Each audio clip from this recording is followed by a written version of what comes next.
तो hello everyone, welcome back to my channel.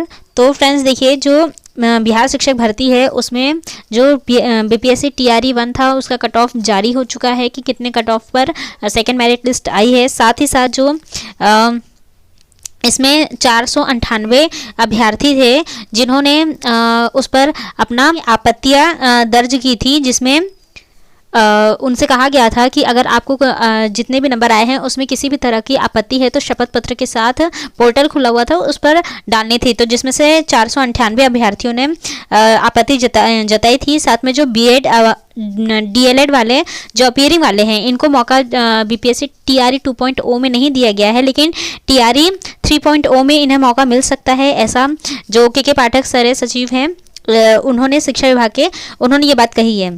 तो जो डीएलएड अपीयरिंग वाले हैं तो उन्हें मौका मिलने वाला है। साथ में जो बीएड अभ्यर्थी है जिन्हें पीआरटी में शामिल थे छठे चरण की, तो उसमें उन्हें सरकार के द्वारा ये कहा जा रहा है कि शिक्षा विभाग जाएगा सुप्रीम कोर्ट इन्हें पीआरटी में शामिल करने के लिए।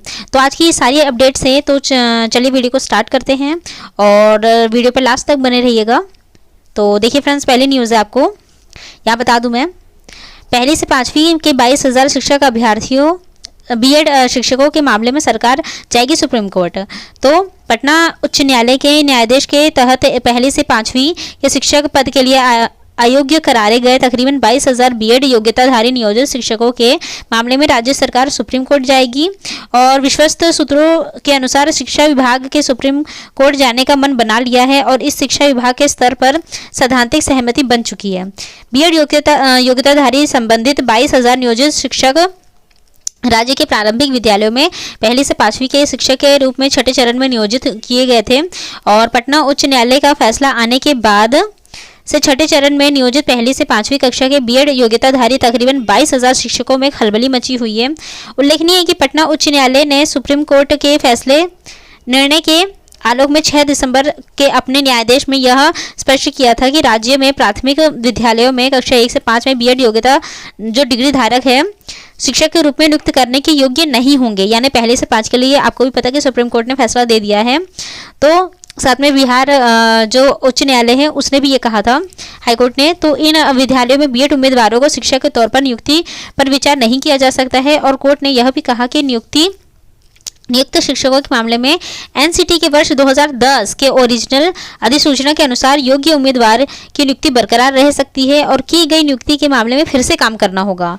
पटना उच्च न्यायालय को बताया गया था कि 28 जून 2018 को जो एनसीटी की गाइडलाइन आई थी तो उसमें बीएड वाले पीआरटी में शामिल थे, लेकिन अब उन्हें पीआरटी से हटा दिया गया है। तो यही मामला चल रहा है जिसमें बिहार सरकार सुप्रीम कोर्ट जाने वाली है। जो छठे चरण में जितने भी नियोजित शिक्षक हैं उन्हें एज वैसे की वैसे ही रखने के लिए उनमें और शायद उनका प्रमोशन करके उन्हें 6 to 8 में डाला जाएगा, ऐसी बात की जा रही है। तो यहाँ पर भी देख लीजिए बीएड अभ्यर्थी संघ सभी शिक्षकों के समायोजन की मांग कर रहा है। प्राथमिक विद्यालय में काम करने वाले बीएड शिक्षकों ने कहा है कि 19 माह से नौकरी कर रहे हैं और सरकार को इस पर विचार करना चाहिए। सभी अभ्यर्थियों को नियमावली में संशोधन कर 6ठी से 8वीं में समायोजित किया जाए और सरकार ब्रिज कोर्स कराकर सभी को उसी विद्यालय में बरकरार रख सकती है। तो यानी उनसे कहा जा रहा है कि ब्रिज कोर्स कराया जाए, क्योंकि इन्हें 19 माह हो चुके हैं। तो ब्रिज कोर्स कराने के बाद इन्हें 6 to 8 में वो कर दिया जा सकता है, मतलब उन्हें प्रमोट किया जा सकता है। तो देखते हैं कब तक ये सारी चीज़ें होती है। बाकी नेक्स्ट देखिए, जो प्रथम चरण प्राथमिक शिक्षक नियुक्ति की संशोधित कट ऑफ जारी हो चुकी है, जिसमें देखिए अनारक्षित 67, उर्दू में सामान्य में 67, उर्दू में 54 और बांग्ला में 62 गई है। अनारक्षित महिला यानी फीमेल को 57 जो कि पहले भी थी और अभी भी वही है सेम, और उर्दू में 40 और ये 47। हालांकि मैं अपना टेलीग्राम चैनल पे ये सारी चीज़ें डाल चुकी हूँ, तो आप वहाँ पर जाकर एक बार देख लीजिएगा। साथ ही यहाँ पर भी देख लीजिए छोटी सी अपडेट, सीतामढ़ी व सिवान के केंद्रों की परीक्षा 18 को होगी। तो प्रश्न पत्रों की संख्या घटने से 8 दिसंबर को सीतामढ़ी और 9 दिसंबर को सिवान के परीक्षा केंद्रों के अभ्यर्थियों की परीक्षा अब 18 दिसंबर को होगी। परीक्षा एकल पाली में दोपहर 12 से 2:30 बजे तक ली जाएगी और पुनर्परीक्षा का सेंटर पटना के कमला नेहरू उच्चतर माध्यमिक विद्यालय को बनाया गया है। तो यहाँ पर जिनका भी पेपर उस दिन उन्हें नहीं मिल पाया था तो उनका पेपर अब 18 तारीख को होने वाला है। तो 18 तारीख को आप अपना एग्ज़ाम दे दीजिएगा। बाकी मैं आपको यहाँ पर ये बताती हूँ तो ये देखिए ये सब्जेक्ट्स वाइज निकले हुए हैं। तो इसमें देखिए 9 to 10 का रिवाइज्ड कट ऑफ मार्क्स निकला है। तो आप ये मेरे टेलीग्राम चैनल पे जाके देख सकते हैं, वरना वीडियो बड़ी हो जाएगी। ये 11th-12th का है और ये पीआरटी का है। तो पीआरटी में वैसे भी सबसे कम सीटों पर ही जारी किया गया था रिजल्ट, जबकि सबसे ज़्यादा सीट संख्या इसी में है विद्यार्थियों की। और 9 से 12 वैसे भी पीआरटी का ही छोड़ के लोग 9 से 12 में जाते हैं, लेकिन फिर भी उनकी संख्या ज़्यादा है और पीआरटी वालों को बहुत कम सिलेक्ट किया गया है। तो इसमें देखिए जनरल सब्जेक्ट यूआर में 67 लिया गया है, जिनकी डेट ऑफ बर्थ 1990 है, और यूआर फीमेल है तो वो 57 पे ही है उनका, लेकिन 92 तक लिया गया है। बाकी अभी सिर्फ 57 सीटों पर इनका इन्हें लिया गया है जनरल कैटेगरी में, लेकिन बाकी अभी बहुत सारी सीट्स खाली है, लेकिन फिर भी पता नहीं ये लोग क्यों नहीं ले रहे हैं। बाकी ये सारी चीज़ें आप मेरे टेलीग्राम चैनल पर देख सकते हैं, जाके डाउनलोड कर लीजिएगा। और जो नेक्स्ट न्यूज़ है तो ये बात की जा रही है कि जो भी आपत्ति थी, जिन्हें आपत्ति के लिए पोर्टल खोला गया था, तो इसमें देखिए कई सारे लोगों ने आपत्ति दर्ज कराई थी। तो देखिए विज्ञापन संख्या 2623 विद्यालय अध्यापक नियुक्ति परीक्षा फल से संबंधित शिकायत आपत्ति शपथ पत्र के माध्यम से आयोग की वेबसाइट पर 29/10/2023 को से 12/11/2023 तक दर्ज करने की सूचना निर्गत की गई थी, जिसमें आमंत्रित आपत्ति आवेदन में कुल 498 अभ्यर्थियों के द्वारा अपने शपथ पत्र के साथ आवेदन पत्रों में अपने अपने विषय में कट ऑफ 39 से अधिक अंक पाने वालों का दावा करते हुए सफल घोषित करने का अनुरोध किया गया था।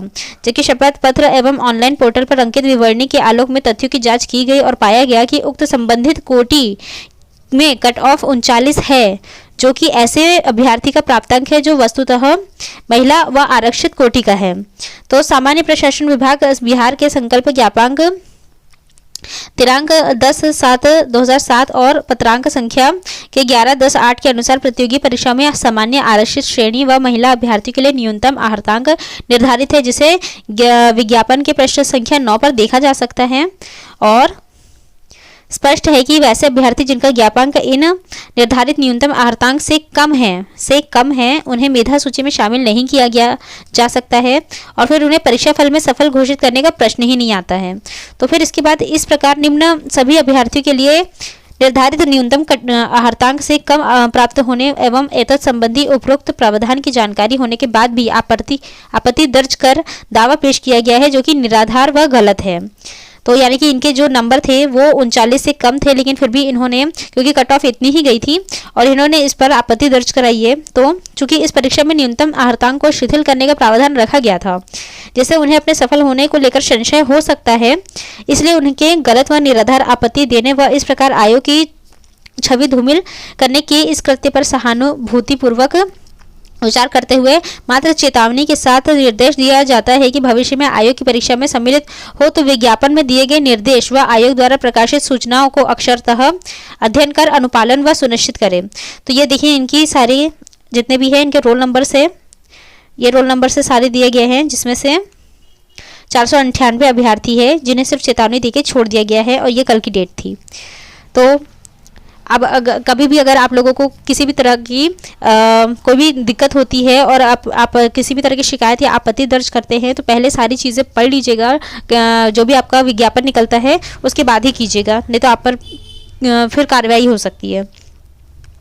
तो और साथ में जो कैंडिडेट्स है अपीयरिंग वाले, तो उनसे रिलेटेड देखिए न्यूज़। तो यहाँ देखिए ये शिक्षा विभाग के सचिव है के पाठक जी, तो इन्होंने कहा है कि अपीयरिंग 2022 और 24 के जो डीएलएड अभ्यर्थियों को बीपीएससी टीआरई 3 में मौका दिया जाएगा, और इन्हें जो 22-24 वाले हैं, तो वैसे भी आप लोगों ने सीटेट एग्ज़ाम दे दिया होगा, और अगर इस बार आप नहीं भी दिए होंगे तो कम से कम अगली बार की तैयारी करके अच्छे से निकाल लीजिए, क्योंकि आपको मौका मिल रहा है।